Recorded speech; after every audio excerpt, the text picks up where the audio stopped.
முருகன் பக்தர்கள் அனைவருக்கும் அன்பு வணக்கங்கள். என் அன்பு குழந்தையே, நீ யாரை விரும்புகின்றாயோ, யாரை உன் உள்மனம் தேடுகின்றதோ, யார் இல்லாமல் உன்னால் இருக்க முடியவில்லையோ, நீ விரும்பியவர் நேசித்தவரை உன் மனதில் நினைத்து கொண்டு 5 நிமிடத்தில் நீ யாரை நினைக்கின்றாயோ அவர் தேடி வந்து உன்னிடம் தாமாகவே பேசப் போகின்றார். விடியலுக்காக காத்திருக்கும் உனக்கு இனி வெற்றி ஒவ்வொன்றாக வந்து சேரப்போகின்றது. அப்பா, நான் இவரைத்தான் நினைத்து கொண்டு இருக்கின்றேன். இருந்தும் எங்களுக்குள் அடிக்கடி சண்டை, மனக்கசப்புகள் வந்து கொண்டே இருக்கின்றது.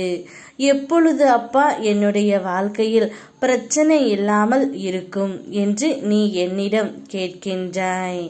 அது எனக்கே நடக்காத ஒன்று தங்கமே. வாழ்க்கையில் ஒவ்வொரு மனிதனுக்கும் ஒவ்வொருவருக்கும் பிரச்சனை என்பது இருக்கத்தான் செய்யும். அது எனக்கு கூட சில சமயம் வரத்தான் செய்யும். ஆனால் அதை கடந்து போக மனப்பக்குவத்தை நிச்சயம் நான் உனக்கு கொடுத்தும் இருக்கின்றேன். நீ அதை பல சமயங்களில் உணர்ந்தும் இருக்கின்றாய். இருந்தும் நீ அதையெல்லாம் மறந்தும் விடுகின்றாய். இப்பொழுது நான் உனக்கு பல சந்தர்ப்பத்தையும் கொடுத்து விட்டேன் தங்கமே. நீதான் இப்படித்தான் வாழ வேண்டும், இப்படி வாழக்கூடாது என்ற உண்மையை அறிந்து புரிந்து நடந்து கொள்ள வேண்டும்.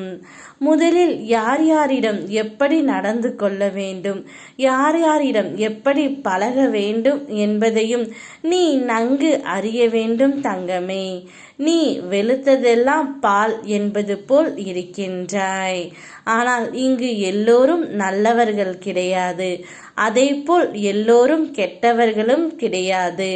உனக்கே தெரியும், நீ பழகும் விதத்தில்தான் உள்ளது. நீ நன்றாக பழகிப்பார். அவர்கள் நல்லவர்களா கெட்டவர்களா என்று ஒரு சில நாட்களிலே உனக்கு தெரிந்து விடும் தங்கமே. துணை மிகவும் நல்லவர்தான். அதனால் தான் அவராகவே உன்னை தேடி வரப்போகின்றார். 5 நிமிடத்தில் நீ அவரை நினைத்து கொண்டு இருக்கும் சமயத்தில் தானாகவே உன்னை தேடி வந்து பேசப் போகின்றார். இது நிச்சயம் உன்னுடைய வாழ்க்கையில் நடக்கத்தான் போகின்றது. நான் சொல்லும்படி நீ கேட்டால் உன்னுடைய பிரச்சனைகள், கஷ்டங்கள் அனைத்தும் தீர்ந்து போய் விடும் தங்கமே. நிம்மதியான வாழ்க்கையை நீ வாழ்வாய். யாம் இருக்க பயமேன். ஓம் முருகா.